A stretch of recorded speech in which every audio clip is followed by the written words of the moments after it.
Yo, what's good, y'all? Welcome in to a brand new episode of Snaps. I'm TBob A-Bear. He's Aaron Murray. And the worst father of all time. Okay, so you want to get into it. I wasn't sure if you were going to want to bring this on air. But look, we like to live very open lives on Snaps.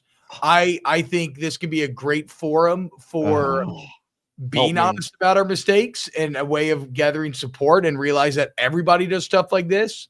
I missed.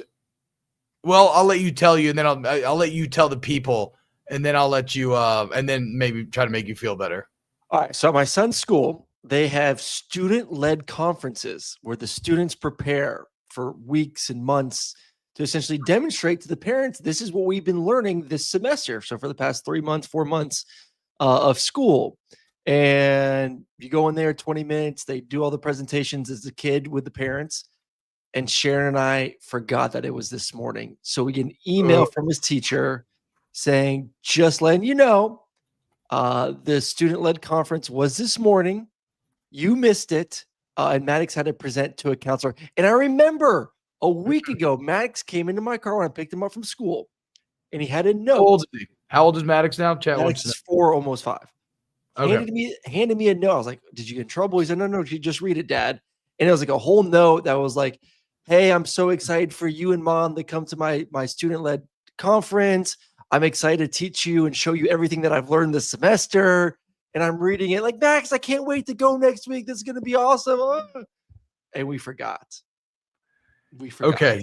Okay. Okay. So look, right here. You won't remember it eventually. Like right now, there you go. Look, I understand. Okay. How do I want to say this? I understand what you're feeling right now. Has to be pretty bad.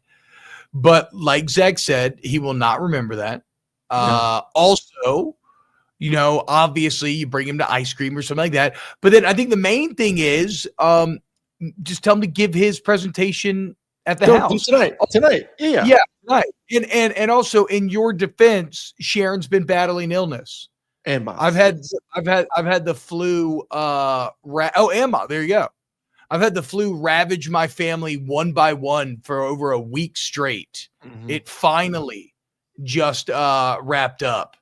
And I know, and it seems like the older you get too, when you get sick, just everything falls apart in your life. Oh, I know. Like you can even see it reflected in your home as it just gets dirtier and crazier. Dude, I'm just exhausted because like I've been kids, dogs, pick up, drop off, dinners, meals. I feel like what Sharon feels like when I go on the road every weekend, but for like 5 straight days because she's just been out. Yeah. Shoes on the other foot, huh? I know.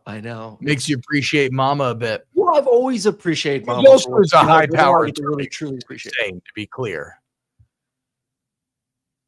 Right? Like, I mean, I said Sharon's also a high power attorney, which is insane to be clear. So it's like an attorney and doing all the mom stuff when Dad goes out of town. Well, I'm a high powered podcaster and ESPN employee and not having to do the dad shit. Yeah, fucking golfs all the time and jerks off all the time.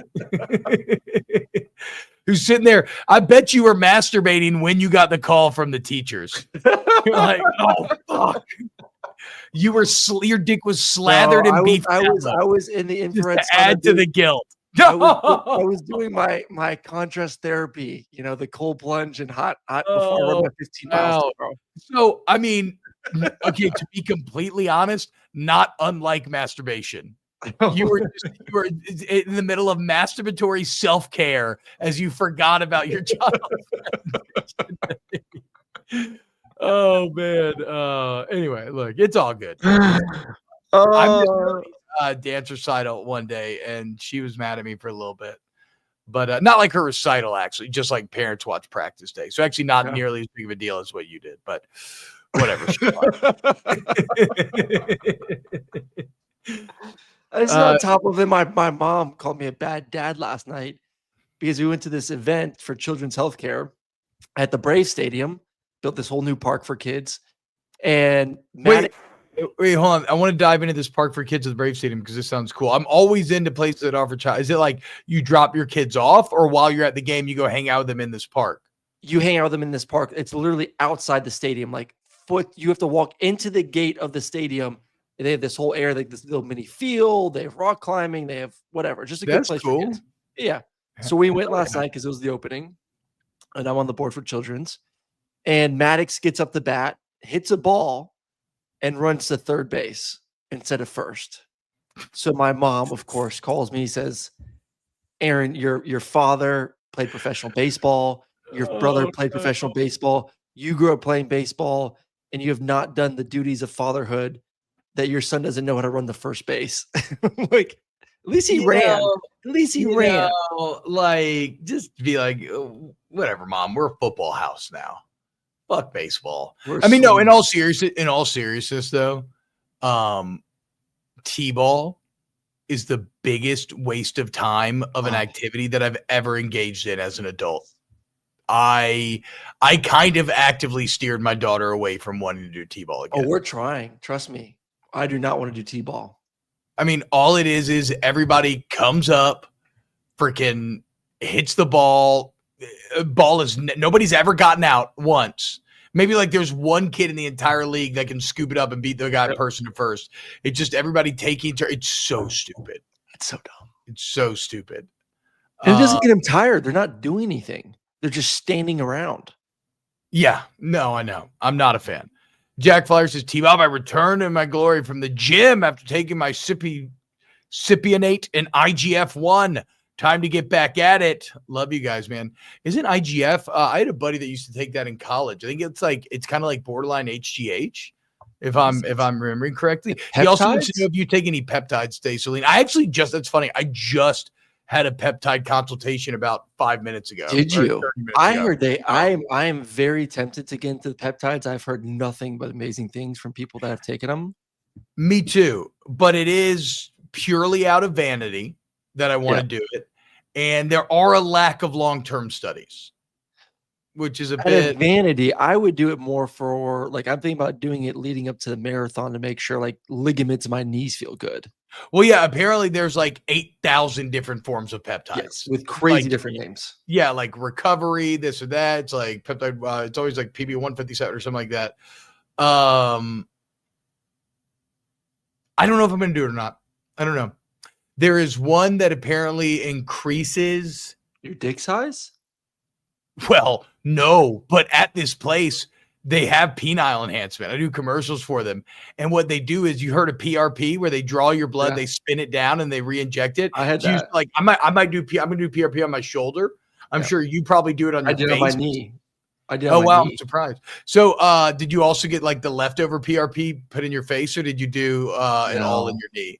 Because that's the vampire facial that people talk about, where they spin their blood down and re-inject it into their face. But apparently these guys just inject it into your dick. Yeah, I mean, in theory, right? Because it regenerates tissue or something. I do not know the science behind it. But is your dick losing tissue over time? I think you're asking the wrong person. I have no idea how this. You do ads for them. I would hope you would know a little bit more. To be honest, I was a little embarrassed to ask too many questions about it when I was in there. I'm just being completely honest. I'm very happy with my dick. I think I'm lucky. And so I don't know. Which you mean that I shouldn't be embarrassed about it. I should be willing to ask, but I did chicken out. But he brought it up because we were talking about PRP for my shoulder, because I have no labrum and no cartilage left in my shoulder. That's not good. I'm just making up for it with all the other muscles around it. But I've got a good physical therapy plan, but I want to explore some PRP. And he was saying the penile enhancement, that's what they do. They spin it down and inject it into your dick. You have no idea the on average length increase or girth increase? I didn't ask, man. I should. I think the most common is a girth increase. Yeah. I don't know about length. But I was just texting with the group chat. My show group chat was just texting about penile enhancement. And my producer, Alondra, said she was just talking to someone who has a buddy who just straight up got filler injected in his dick. Guys, if we're like, at least PRP is something that is supposed to potentially, yes, promote some sort of natural growth, but like just putting filler in your dick, guys, that's a step too far. Just in general, we got to learn to be happy with our dicks, I think. But like, I don't know. Or just go to the store, get some toys. Yeah, that's what I'm saying. That's what you should actually do. That's what you should actually do. Or be content, be happy, explore some toys, fun for everyone. Yeah. Again, remember, toys are not just one way. Too often people think of it like that. That is not the case. We haven't gotten a toy sponsorship. Yeah. Would ESPN be mad if you had a toy? If we had an Adam and Eve sponsorship. We should get an Adam and Steve sponsorship. I listened to the only homosexual erotic toys. I listened to this podcast called Diaries of a CEO. I don't know if you heard. That's huge. The guy's what like a transition! I am very excited to see where this goes. Okay. Anyways, I mean, dude has like 9 million subscribers on YouTube. He kicks it, but he brings in like these high-level CEOs, all these companies, and interviews them. Well, he brought in this sex therapist lady the other day, and she was kind of giving her input about her and her husband once a month go to the store and get a new toy. So 12 new toys a year to experiment with. That's a lot of toys. It's a lot of toys. Fun. That is fun, but that is a lot of toys, dude. Like that's an overwhelming amount of toys a little bit. But to be fair, I too have one a quarter, I think sounds maybe more. Have you been with the wife to a store together? No, to be fair, we've not. I mean, I need to first buy something that just doesn't plug in the wall because that's annoying. I need something wireless. That's just crazy that I'm out here plugging in the wall like it's 1982. But no, I've been because like you're just kind of confined to certain areas. So confined. It's crazy. Anyway, some more lenses, Jack. That's what the peptide I was looking at. I don't know. We'll see. All right. So this was an especially wonderful beginning. You want to go ahead and timestamp it as we dive into the show here? Should be intro / bad dad / sex toys / peptides penile enhancement. So we got to discuss what the fuck's going on with TJ Finley. We got our top 10 non-conference games in 2025 want to break down. We got a new Deion contract, as well as the NCAA denying Deion and Fran Brown from taking on one another in the spring game. We got Jeremy Pruitt suing the NCAA, and we got to talk about our new sponsor. We forgot to last episode, but hey, shout out Steps. I'm not going to lie, guys. I really like this fit I've got on today. So I have my Chewbacca Gap shirt on, but I feel like this snap shirt, first off, I love the vibe of this snap shirt. It's like I don't know. I just love this. Like this right here, I'm a massive fan of. Also, watch, if I do this, do I look like very 90s grunge? Yeah, it looks good. You know? Smells like Teen Spirit and shit. Zach says, holy shit, TJ Finley is still playing. Yes, he is. And just wait until the story that you hear about it. Also, shout out to guy Travis Tinney says, I'll be highly disappointed in my comrades if y'all ain't hit 50K by the start of football season. Y'all get on the button. So this is an interesting thing, guys. Obviously, our growth has not just stalled. It is completely shut down. No, granted, look, me and Aaron don't do everything that we could do in terms of promoting the show. We've got some ideas, but I think one thing that's killing us a little bit is the algorithm. Because if you ever notice any big channel, cursing is just not allowed in this algorithmic world in which we live. Like if you notice any big channel, what are all the shorts? Everything's bleeped out in the shorts, right? Even in the text to speech. People don't even talk about like dying, right? Like those are even words. Like death and stuff that can limit your reach. So I don't know. I don't know exactly how to grow the show. We've got some ideas that could maybe pay off, but shout out to y'all is the point of this for being here, hanging out with us. And if you want to help grow the show, you can hit the like button. You can just share the channel in group chats with friends. tell them to subscribe or you're gonna hurt them. No, I'm just kidding. Don't do that. Tell them to subscribe or you're gonna inject their own blood back into their dicks. If you don't sub, I'm gonna make your dick bigger, boy. But no, so I don't know. Thank you, Jay Gitzel. Thank you, Dante. I love you guys. We love you guys, and we're glad for every one of y'all that's here. But those are great ways to help out the show. Also, if you're listening on podcasts, you can rate it and review it and share that with your friends. Gulf South says, I know live streamers are always talking about hitting 30K subs as a magic number. Is that true? So we're just stalled out here on the edge of the magic number? Just got to break through. Instead of penile enhancement, we need channel enhancement. All right. So now let's get into the actual run of show. There's a crazy TJ Finley story out there. And by the way, guys, yes, TJ Finley's still playing football. He's at his 5th college in 6 years, just transferred to Tulane. He's now played for LSU, Auburn, Texas State, and Western Kentucky. Should this not be the prime example of why things should be cleaned up first before you get into the story? Like, do you like this? Do you like this? Just hold on now. Hold on now. Talk to your boy first. Talk to your boy, JT Daniels. The original Man Cave King. He had 3. No. That is not USC, true. Georgia. Yes. West Virginia, right? Yes. Did he end up with a 5th, though? Did TJ Finley beat JT Daniels? I think TJ has the new record for most teams. Okay. Do I like this? That's an interesting question. I think if I'm being completely honest, I find myself a bit ambivalent on it. Like I don't find myself like up in arms, like this is the problem. I also am not like, this is awesome. I'm just kind of like, oh man, bro, like I think it's across the line. At a certain point, dude, you guys gotta find happiness where your feet are, you know?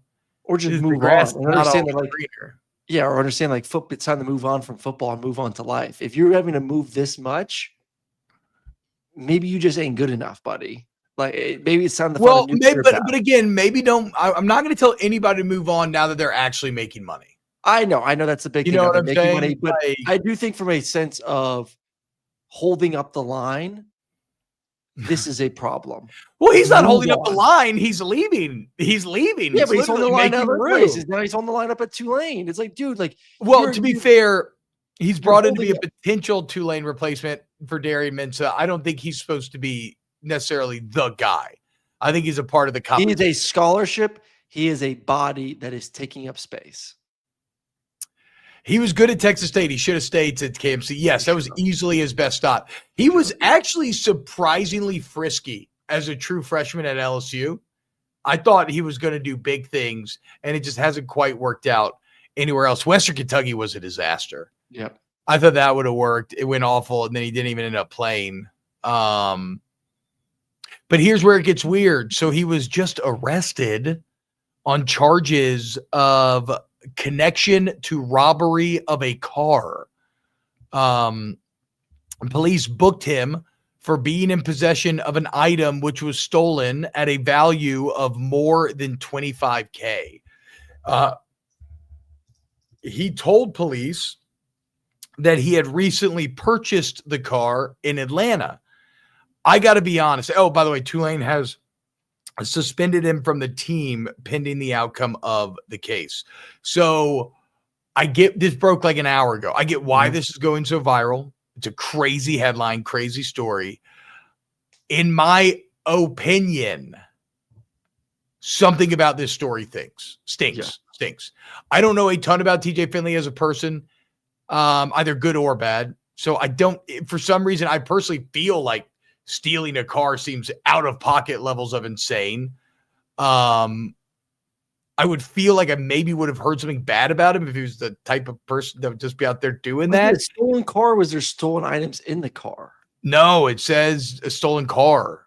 It says for being in I'm looking at this charge of illegal possession of stolen things worth more than $25,000. Well, that's the legal charge. The thing is the car, though. The thing that's worth more than $25K is the car. Okay. I think, and this is just me completely guessing, guys. I think there's a very good chance he bought a car that was stolen, and he didn't know. You know, that his buddy's like, hey, I've got a great deal on this ride, whatever, blah, blah, blah, blah. He buys it. Was it Carson Beck's old car that got stolen? Yes, exactly. Beck Lambo? He actively bought Carson's Lambo. Yeah. He should have known. He should have known from social media. But no, he probably thought somebody he knew was like hooking him up or something. Now, maybe I'm an idiot and he just made a completely wild ass decision, but I am not going to condemn TJ Finley until I know more, because it makes no fucking sense whatsoever that he would steal a car. He did not steal a car. I've met TJ a couple times. I think he's a good so kid. You have met him? Yeah, I've always heard. I thought. Yeah, I think he's a good kid. I mean, I'm a little annoyed with his path around college football, and that's like, I'm not mad at him necessarily. I'm just mad that the rules allow kids to do it. But if he can do it, then good for him. But TJ's made enough money in this NIL era where he doesn't need to steal a car, and nor is he an idiot or stupid enough to steal a car, knowing that you're going to be the starting quarterback or have an opportunity to be a starting quarterback at Tulane. So yes, very fishy. I think this hopefully gets cleared up in the next couple weeks, or if not less, and TJ's back on the roster. This broke at the time of recording. This broke like an hour ago, so we are fresh to the story. TJ's lawyer hasn't gotten out there yet. I'm surprised Tulane suspended him so fast. Well, I think they're just covering their bases. I think you don't suspend him until the investigation's done. Like, I feel like they're reacting. What does that actually matter? You know, all they said was he's suspended per the investigation, and that due to student privacy laws, you can't say anything more. So, like, I don't know. Also, when I got in trouble, when I got arrested in college, I was suspended for like months. But what it kind of meant was I was just having to work out on my own at the facility and everything. And granted, I was hurt. I mean, they're in the middle of spring practice right now, so he's missing out on spring ball. That is true. That's a bit interesting. That's a problem. That's a bit interesting. But if it is the case that he did not know, which I guess maybe that's, well, I don't know. Actually, let me stop my statement. I was going to say, if it is the case he did not know, that should be relatively easy to prove, but I guess I don't actually know if that's the case. Like, I don't know how easy to prove that is or isn't. I certainly hope, though. I mean, all you have to do is track the money. Did he pay or did he not pay for the car? Yeah, he can probably. Yeah, true. He can feel like, hey, listen, but can he prove? How can you prove that you didn't know it was stolen? Is going to be the bigger. If you're right, if there's no money for the car, that's crazy. If he can't, I think if he can prove that I paid, here's the money trail, and as long as if there's no messages that pop up like, hey man, I just came into possession of this really nice car for a great discount, you want it? But even still, then I guess you don't have to do a vehicle history background check if you're the buyer. Daniel Bassett says, dare I say, he should have checked the Carfax. Yeah. I have no idea. Yeah, Bo Molinari says he paid for it. He paid to the thief, and no one's gonna care. I think that's probably the outcome of the story. What a shitty thing for TJ Finley to have to go through, though. If he did not know, why I still don't think he should get in trouble.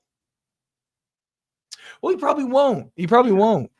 Who knows if he's even really suspended from the team? I just feel like that's Tulane just like reacting to the story, putting that out there, and it's whatever. It's not. I don't know. Private school.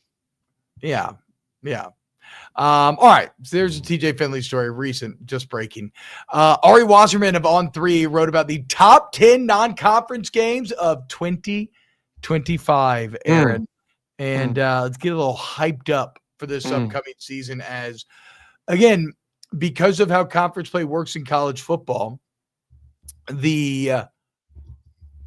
you're going to see this is a list that is very heavy in the very beginning of the season. So like the first 3 days of the season, first couple of weeks, we're going to get a lot of good out of conference action. Should we start at number 10 and work our way up to number 1? I like it. Are you in favor of eventually getting to a point where we do a similar to, I know basketball does it. I don't know if baseball does it, where you get an SEC Big Ten weekend? Yeah, I know they've talked about it, But they said if the SEC goes to 9 games, Yep. there's a lot of movement behind a scheduling alliance. God, it'd be awesome. Between the SEC and the Big Ten. So that could be, for us fans of the Yep. game, that could be pretty cool. Number 10 on this list, Auburn at Baylor, August 30th. Now, as you're going to see, August 30th is chock full. So this is the equivalent of a deviled egg, which I love deviled eggs, to be fair. But this is the equivalent of like a deviled egg on Christmas Day. Okay, you got a lot of food coming. You got a lot of great food coming later in the day, a huge, massive meal to end the night, but not a bad way to start your feasting. The only real thoughts I have on this game is Sawyer Robertson's going to be on the road for Auburn, debut of Jackson Arnold. Sawyer Robertson has the chance to do something deeply funny and send an entire fan base into a mental breakdown if Baylor can win this game. I don't think they will. I think Auburn's got a ton of talent on offense. If they lose this game, Hugh Freeze should rightfully be pilloried.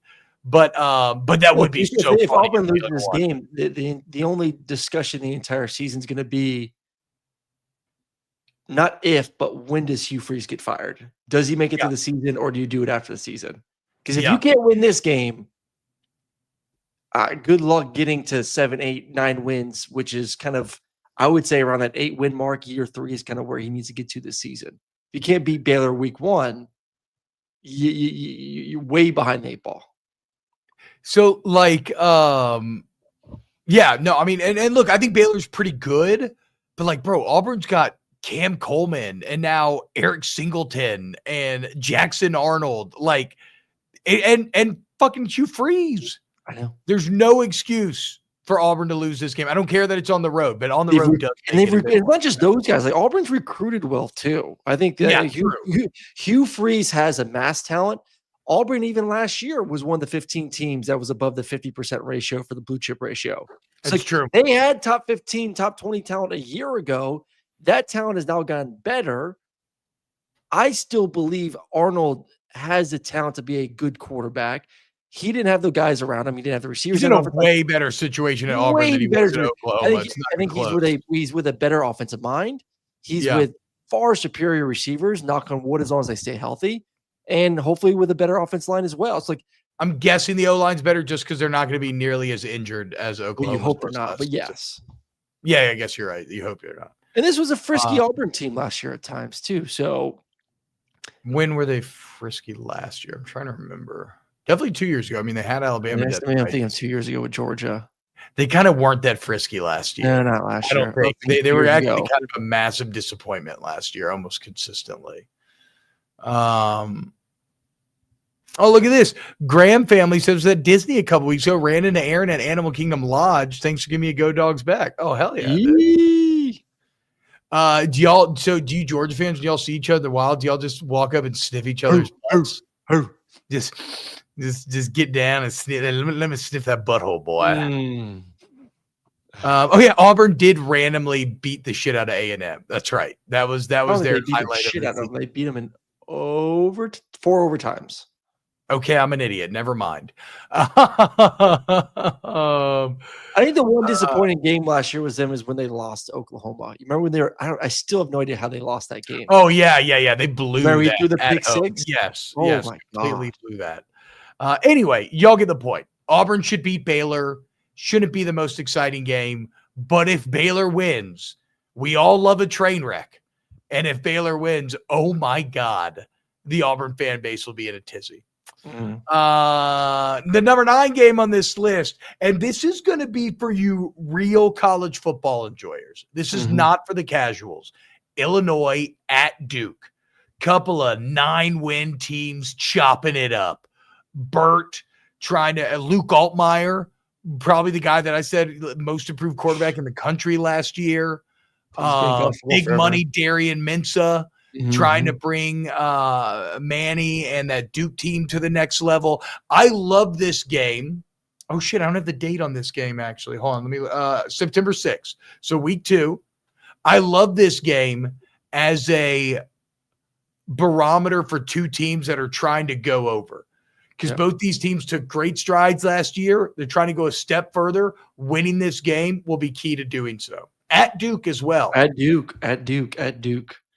It's weird seeing Illinois Duke as two previous 9-win teams battling off early in the season as a game to watch out for. But sure, Duke with Mensa and where they've been and what they've done over the past couple of years makes it really intriguing. I mean, hell, the way Illinois finished the season last year, beating South Carolina. Yeah, bro. I mean, that was 10-3. For those who watch the show, you know what I feel about and how I felt about South Carolina last year. I thought that team was a playoff team, and they went into that bowl game and beat them.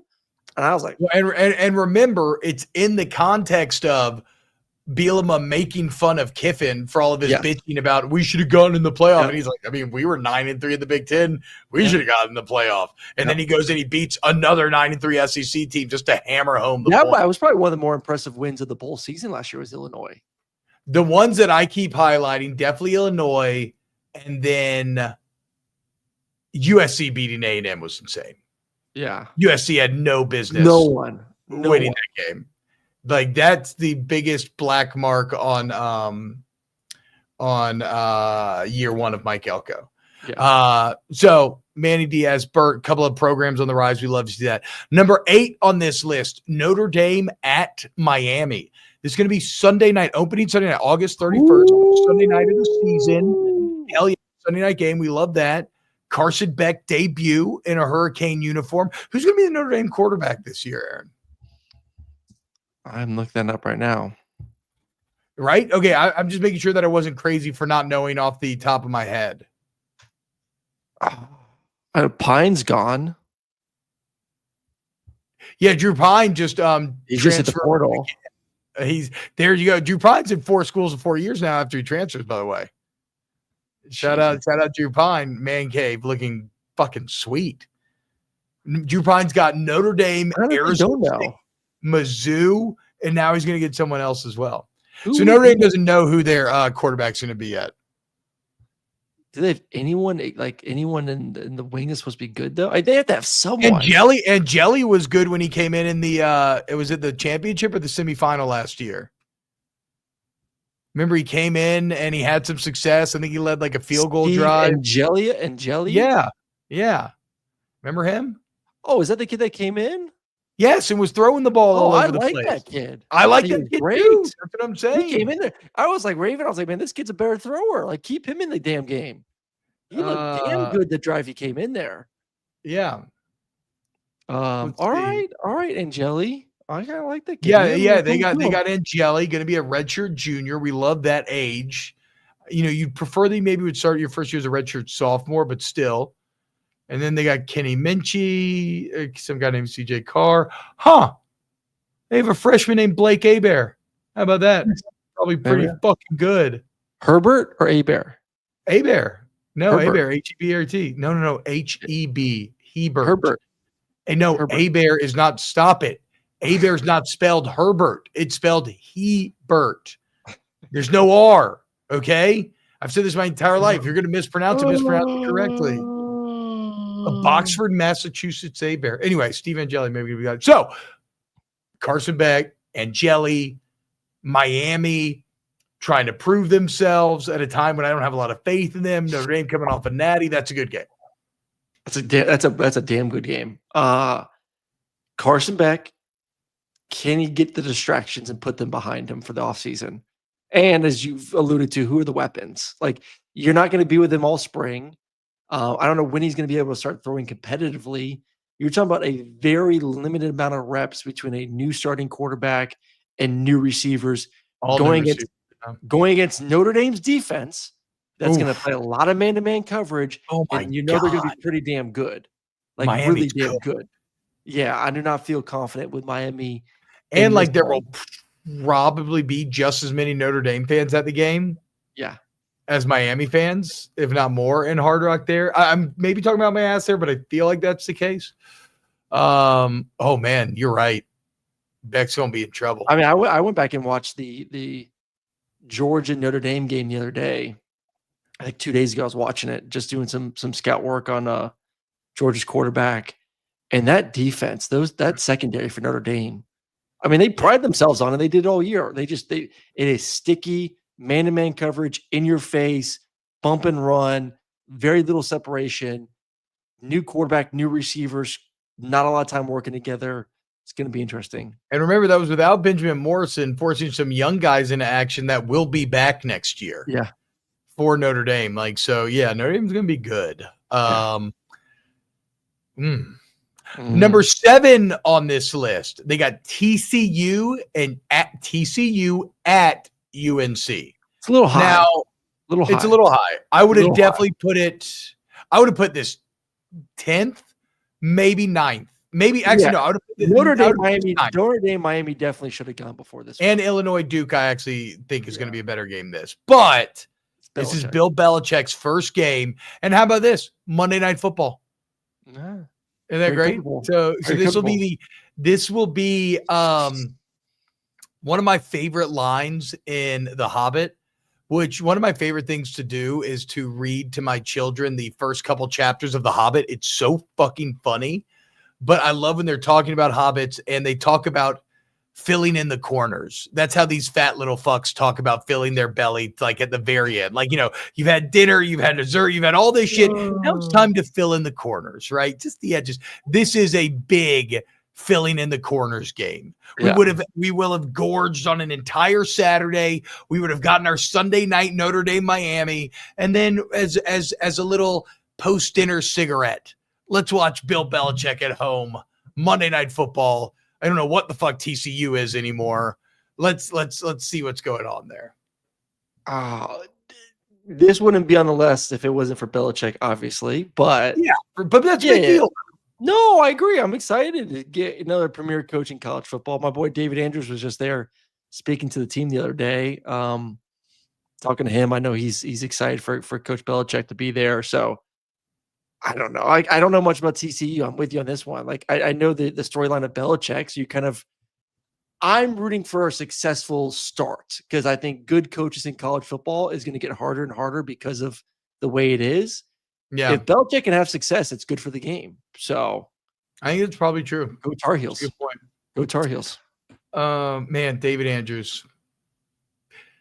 He's a guy all my centers have retired the past 2 years.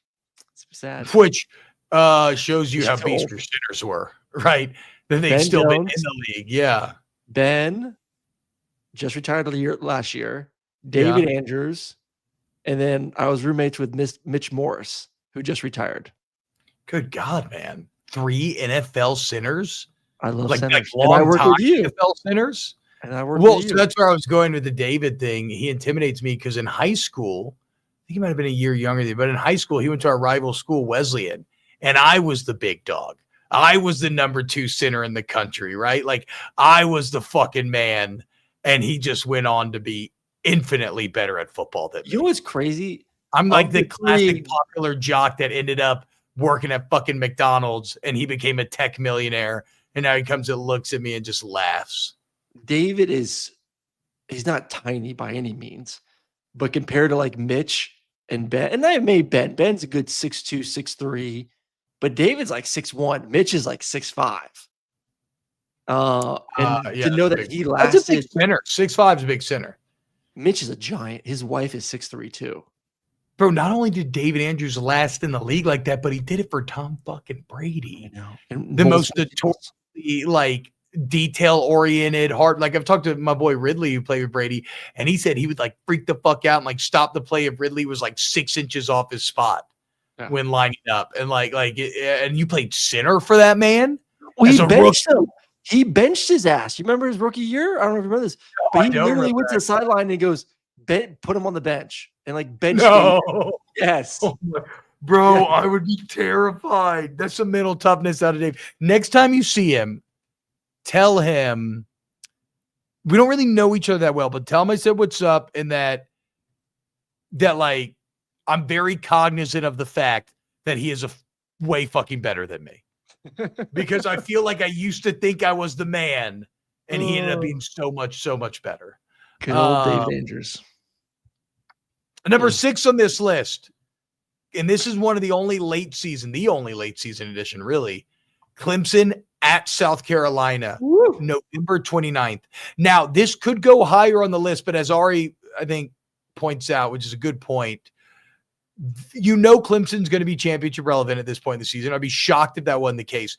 This is all the hype on this game is all going to come down to, can South Carolina overcome the brutal schedule and the loss of personnel? Yes. Also, I agree with Jay Gizzle. We should have David Andrews on the show sometime. Definitely should have David Andrews on the show. This will be a terrific end of the season game. It was a terrific game last year as well. I mean, what Lenore's did there in the fourth quarter was just absolutely epic. The more you look at Clemson, the more I read on Clemson of like how things are looking in spring, like it is scary. They're fucking good. Especially when we just talk about like Miami being down possibly this year. You kind of like sit back and like, who is going to slow down Clemson? Like they may be. Dabo. We thought we were so cute making fun of his bedazzled football. And here this motherfucker is about to go back-to-back ACC champs, back-to-back playoffs. I mean, at that point in the season, this is going to be a freight train heading down the rails and almost going to feel unstoppable at the moment. I think South Carolina, though. Scary. Yes. At South Carolina. That's going to make this thing pretty fascinating. We talked about this today. South Carolina to me still has a lot of things that I love. Lenore's. We love the defensive end. I think I like Harbor. Nick Harbor. I don't think he's running track this spring. I heard, right? You don't like Nick Harbor? He made some more play. He made more plays last year than he did the year before. He's slowly maturing as a receiver. But he's like that classic South Carolina physical freak, right? Oh, he's always been that. He just hasn't been able to put it together as a receiver. So I think the weapons will be better. Obviously, the Norris year 2 will be better.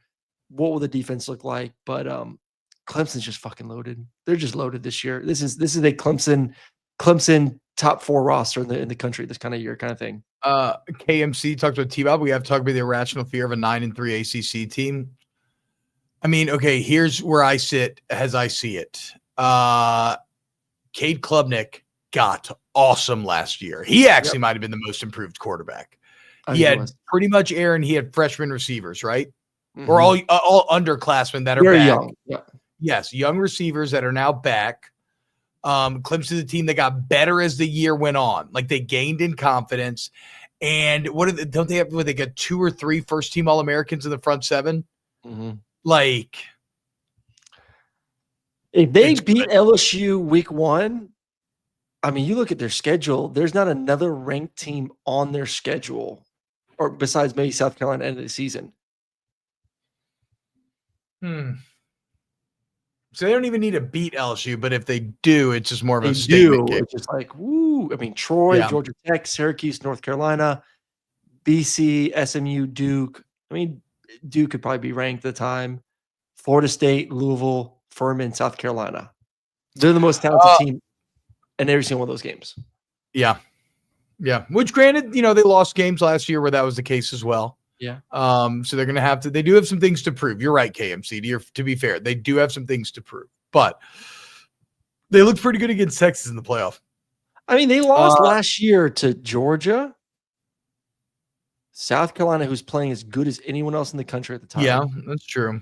The Louisville game, was an embarrassing game. Like Louisville absolutely beat the shit out of them at the line of scrimmage. That was as shocking of a loss I've seen Clemson in years because they were the more talented team, and yet they got whooped at every single position. Yeah. Nate says go blue. If he's talking about Michigan, we're going to talk about Michigan here in a minute. But first, number 5 on this list, Alabama at FSU. This will be August 30th, which again, big day there.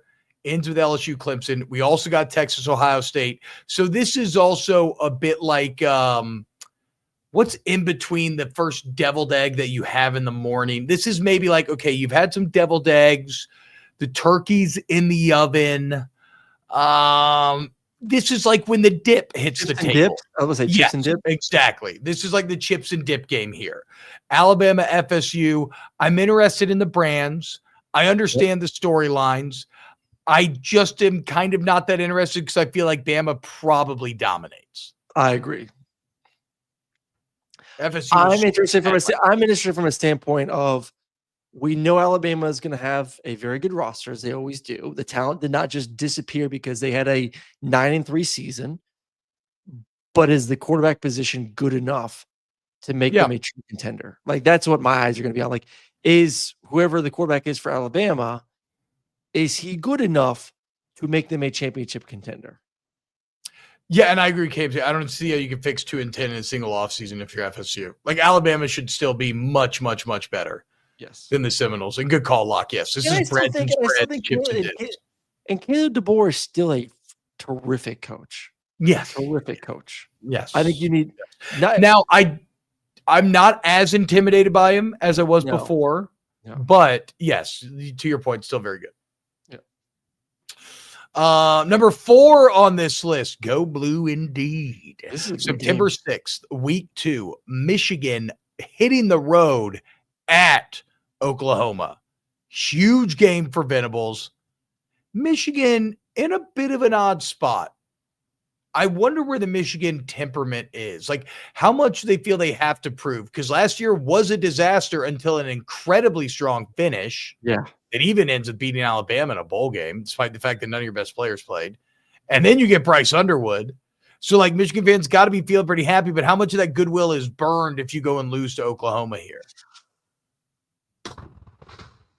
It's non-conference, obviously. We're talking about non-conference games here. Yeah, so it doesn't matter a ton there. It doesn't matter. I don't think a ton, honestly.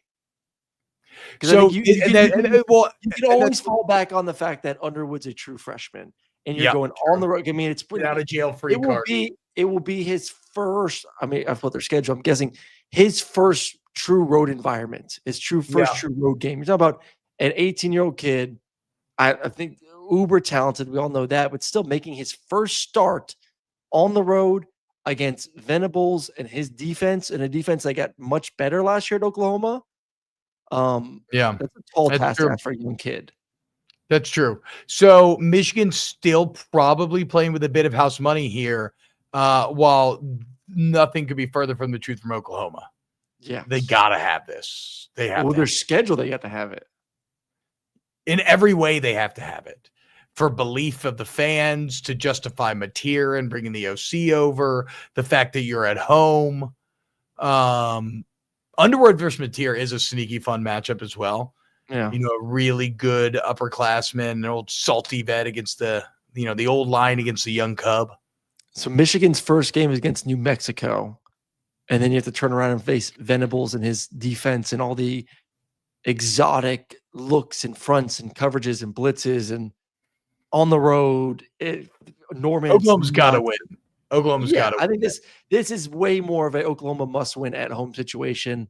And Michigan kind of say, like, you know what? It's young quarterback getting his feet wet, first game on the road. Like, especially if Bryce Underwood looks really good, but they lose or like a close loss, then Michigan fans still not going to be that upset, I don't think. Though, again, Nate, as our resident Michigan fan who's hanging out here and now, let us know. His Michigan schedule is not. I still need to flip my mindset. Imagine that, 5th year in a row. I need to flip my mindset a little bit because I was like, I look at the Big Ten schedule. I was like, it's not as good as an SEC, but like the Big Ten was better than SEC last year. So maybe it's not as bad, but it's Central Michigan, Nebraska, Wisconsin, USC, Washington, Michigan State, Purdue, Northwestern, Maryland, then obviously the game versus Ohio State. So I think what you're getting at is they avoid Oregon and Penn State. And if you're going to avoid both of those teams, that's always going to make a schedule seem friendlier. Yeah. But we are also guilty of not giving the middle class of the Big Ten enough credit. No. Nate Howell says Underwood faces a tougher defense in practice in Oklahoma. Yeah, but look, that's true.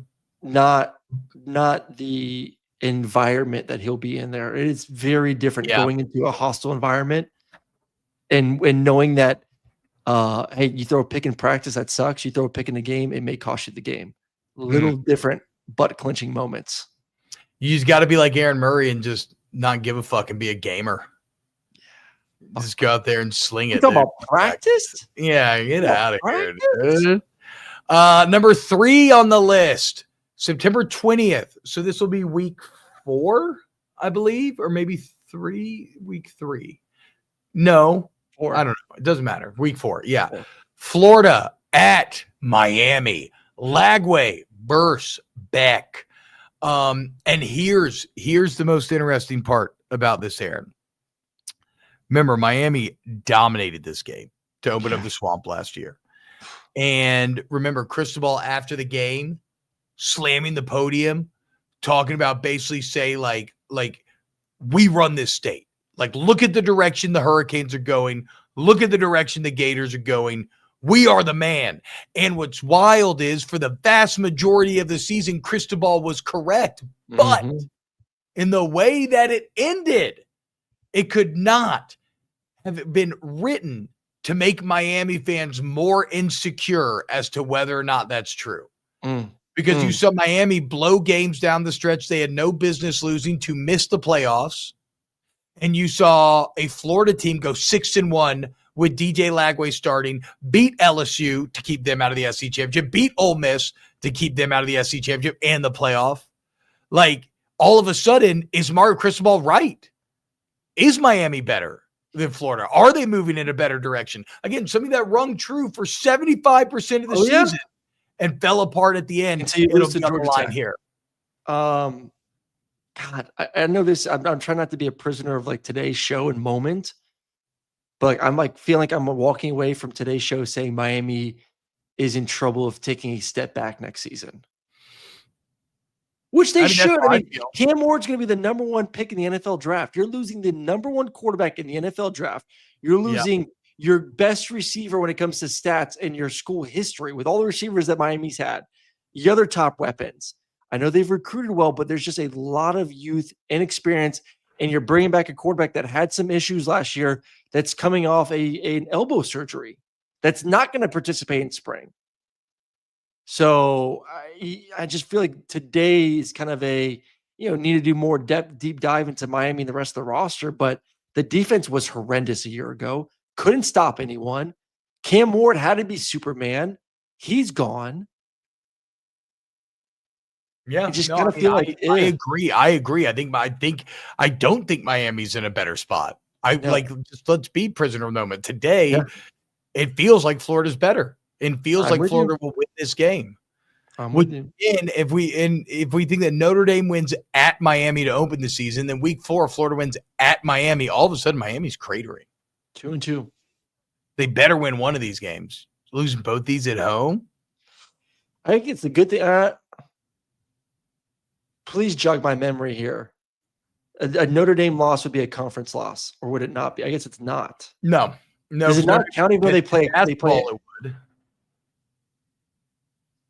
Even though Notre Dame shares an ACC, I guess they're independent football. Doesn't matter. They're still independent. Yes. It's only in the other sports that they are. You still be 2-2 without a conference loss at least. Yeah, but but we're talking more about like brand damage here. We're not talking about ability to win the ACC. I agree. Number 2 on this list, and here's where we get to all of your favorite side dishes with the main meal. This is not the turkey itself, or in Aaron's case, the ham. Damn bad Jew. Just thought about that. This is not the main meat, but this is, I don't know, Aaron, what's your favorite sides on a big Thanksgiving or Christmas meal? Sweet potato casserole. Okay, this is your sweet potato casserole. For me, this is when I take stuffing, mashed potatoes, green bean casserole, and I mix it all up into one pile of slop, and I pour gravy across the top. Texas at Ohio State, August 30th. I mean, are you shitting me? A playoff. This feels like it should be one. This feels like one. This could be one, to be fair. This could absolutely be one. Playoff rematch. Arch Manning debut on the road against Caleb Downs. Julian Sayin debut. Let Julian Sayin do good. I will be fucking smashing some Dragon Ball Z jokes on the next snapped episode. So yeah, this is this is the better game. Of the top 2, we just say one is LSU or Clemson. This is the best game, non-conference game of the season. You have the 2 most talented rosters. You have Manning making his truly his first big start. Yeah, I think you're right. This is the turkey. This actually is the turkey or the spiral ham. With the defending national champions. How is this not the best non-conference game of the season? Yeah, you're right. Two best rosters. I would say two blue bloods, Ohio State, Texas. LSU and Clemson are not blue bloods. Two blue bloods. Yeah, no, you're right. Week one, the storylines. This is the best game. This should be one. This should be one. But either way, again, I think it's going to be incredible. Arch Manning first start Ari did this in the shoe. Yeah. That's going to be brutal again. And then the underrated part is going to be the Julian Sayin debut. And you know how we love to play with storylines. If you come out and Julian Sayin outperforms Arch Manning, that is a storyline that's going to get extra juice because people are just waiting in the wings to shit on Arch. And they'd be like, well, look at this other cat. He's younger. It was his first start too. And look at what he just did going against a very good Texas defense. God, it's a good game. This is a good game. Really good game. I mean, Ohio State's got to win though, right? I mean, I'm just thinking if you're Kurt Herbstreit, which game are you trying to announce? Yeah, Texas Ohio State for sure. Yeah. You're right. No, I'm not pushing back. You are right. This should be number one on the list. God, this gets me excited. Absolutely be number one on the list. This makes me feel better about life after fucking up this morning with my son's conference. I feel better about life a little bit. Just thinking about Texas Ohio State. Yes. I agree. I feel so much better. There's like a sense of now joy in my life after just deep depression of being an asshole dad. Well, that's what Snaps is for. Yeah. And then number one on the list, LSU, Clemson, two big time. I mean, potential national championship teams. Yeah. If we're being honest, definitely. I mean, teams that we should, I'm willing to say with both LSU and Clemson, they should make the playoffs. Like it'll be a failure for both. It's a failure for LSU if they don't make the playoff this year. I agree. 12-team playoff. You've had 3 years in a row top 10 classes. You guys got the top portal class. You got Garrett Nussmeier back, Blake Baker and the staff back on the defense. Like, no. It's time to heap expectation on them. If they don't make the playoff, that's a disappointment. I've put more expectation on them than you have over the past 2 weeks. No, I know. So I'm with you on that one. And we've talked about Clemson earlier in the show with their other matchup. Like these are two of the best. I mean, they're 1-2 for a reason, but these are not just non-conference, but games in general. Probably two of the best games you'll see all season. And you get them. Yeah, and as Chad is pointing out, maybe one of the reasons why Ari goes number one here is you do have maybe the two best quarterbacks in the country going against each other, or two of the guys in the conversation. Yeah. But upperclassmen with a full array of weapons at their disposal. Not guys making their debut, like guys who have been through it all and are surrounded by dogs. That should be fun to watch. Little Dabo trying to come back and prove that he's still got it. Brian Kelly trying to prove that he's still got it. And he's not going to lose a 6th fucking season opener in a row. That's another big element here. That's crazy. I know he's not there for the whole streak, but it would be 4 in a row for him. It's at Clemson. You also got the dueling Death Valleys. Both teams like to call their home stadium Death Valley. This is kind of like a race for the pink slips. Who gets to decide the title? So it's a good game. It's probably number 2, like you said, but it's still an incredible ending of our feast of a college football August 30th weekend that we're going to have. It's going to be awesome.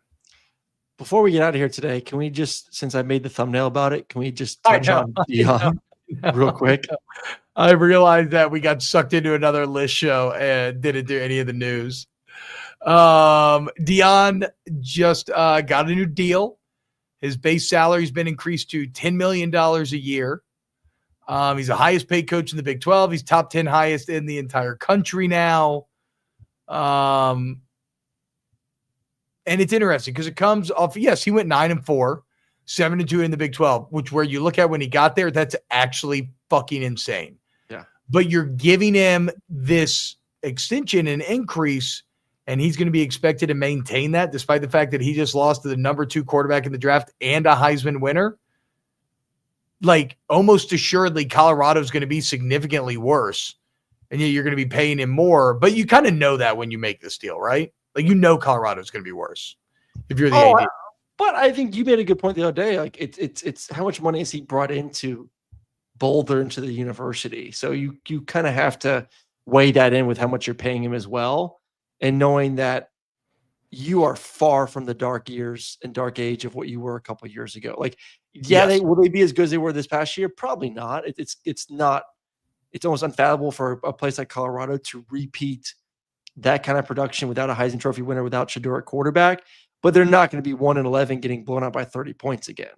That ain't no. So the football's better, even if it's not as good as last year. And as you very smartly pointed out, you're not paying Deion just for wins and losses. In fact, there are some numbers to this. He's created mass amounts of revenue, whereas there was none. How about this? Applications for Colorado have increased 20% overall from a year ago. That includes an 18% increase in out-of-state tuitions, which of course is the big money tuitions. And then how about this? Black applications have increased by 50.5%. So Deion is bringing massive revenue into the program. They sold out 4 more home games in back-to-back seasons for the first time since 1995. So again, you're not just paying Deion for wins and losses. If only they would just make concessions free, that place would be crazy. You know what? I'm not. Hey, I almost sent you a picture last night. I had a half of a hot dog at the event we went to at the stadium. Max didn't finish his 3rd hot dog, so I had the rest of it. Okay, at least that's a bit more understandable. I thought you got a hot dog and only ate half of it. Oh, no. I'm like, I had a hamburger. We doing? I had a hamburger. I wanted a hamburger. Maddox was chowing down some fucking dogs and then didn't finish his 3rd one, so I just had the rest of that one. So I do eat hot dogs. Prefer them to be turkey dogs, but oh my God, dude. I'm kidding. I'm not doing the I cannot go back down the concession song and dance with you. What did I title last episode? It was something like, does Aaron Murray suck or so? I can't remember. I can't remember what it was. The last podcast episode title was just asking if you're a piece of shit, basically. All right, I got one video to show you real quick on the way out here. You want to see a massive hit? Oh my God, this is awesome. Oh, you saw this rugby hit? Oh. Good on him getting up. He was knocked stone cold out. He had to know where he is when he gets up and snaps that ball. This is the dude that made the tackle. I mean, he had to fuck himself up a little bit too. No way, bro. Look, that dude just knows how to hit. Same foot, same shoulder. He didn't feel shit. He didn't feel anything. Look at the guy that makes the hit pop back. Like, boom. I love the little belly flop on him afterwards. The celebration. Oh, sign him up. Look at the blonde guy, though. So clearly knocked out and then so clearly waking up on autopilot. Oh, it's like, don't be a bitch. Get up. The dude that got hit was huge too. Yeah, that's true. That is a big man, but that's a big man that hit him as well. The dude that hit him's thicker. Yes, but that's that is the definition of targeting, though. Crown of the head. No, led with the shoulder. He didn't. What the fuck? How are you announcing football game? Get off my TV. Look at the crown of the head. You. Face he hits crown of the head. His shoulder. I don't care. He doesn't even make contact. His head doesn't touch. If there's look where his head's placed. That is all shoulder. What are you talking about? You're making me angry again in the show now. Just keep your head up, buddy. Golly, that's a strong man. Oh my God, dude. That is a strong man. There's no speed in it. He's just completely leaned forward. Oh. We got to hear the noise of it one more time.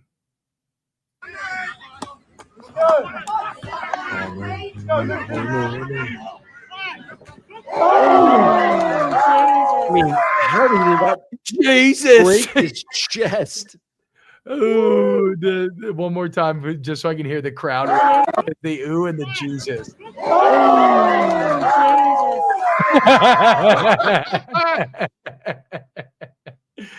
Oh man. God. All right, guys.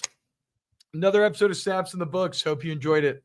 Like button, sub, all that good stuff. Aaron, it's going to be okay. You're a great dad. Get your Snap shirts. Get your Snap shirts. Oh, my God. Yes, you're right. That's right. Okay, let's check it out real quick here. Thank you, Aaron. God, I'm so bad at this. But, that's what I got on right now. I love this fit. This is one of my favorite ones out of the package that I just got. But remember, promo code SNAPS CFB at checkout, guys. For Snaps Clothing Company, you want to save some money. Remember, we have the Tailgater collection here, and we're adding more and more schools to the licenses constantly. Oh wait, I accidentally clicked on the Rambler collection. Sorry. Which again, look at these. These look really, really great as well. And what this is, these are all pearl snaps, right? So very classic style, but brought into the new era with new materials. And I got to say this, one of the funniest parts about wearing these shirts is the convenience. Not having buttons, just like I know, pop it open. It feels very deeply satisfying. But look, we got A&M, and these are all perfect game day. We got A&M, we got TCU, we got Oklahoma, we got SMU, we got LSU, we got Texas Tech, we got Oklahoma State, we got Ole Miss, we got Alabama. So if you're looking for gift ideas, we got multiple colors, multiple fits, multiple styles, long sleeve, short sleeve. And I love the story of Snaps as well. A couple of guys on the corporate grind. One night they're chilling out, they're drinking whiskey, hanging out, like a little disillusioned, I would say, with said corporate grind, and start talking about their dads, some of old school styles, get on Pearl Snaps and say, hey, why don't we bring this kind of time-honored tradition into the present? And they've done so. They're there right there. Good. But shout out Snaps, the new official sponsor of Snaps. Snaps CFB at checkout is how you let them know that you came from here. There's my shirt that I'm wearing today. I love this. I really like the Heritage Collection. It's actually probably my favorite. These patterns. Did you get any of the short sleeve ones? Yes, I have not tried them on yet, but yes, I did. I'm looking for the Traveler collection I have. That's my favorite. Just so breathable. Yeah. Let's see. Traveler. Here's the Traveler collection. Traveler. Yeah, because some of these, it's all different materials too. Like the flannels are a bit warmer. The denim. Yeah. These are very light and I'm gonna wear this weekend when it's 90 degrees in Atlanta, and I'll be perfectly fine. Yeah, I think I got a black Traveler short sleeve. So again, guys, Snaps Clothing Company, shout out, promo code SNAPS at checkout. All right. We love you. And we'll see you next time on a brand new episode of Snaps.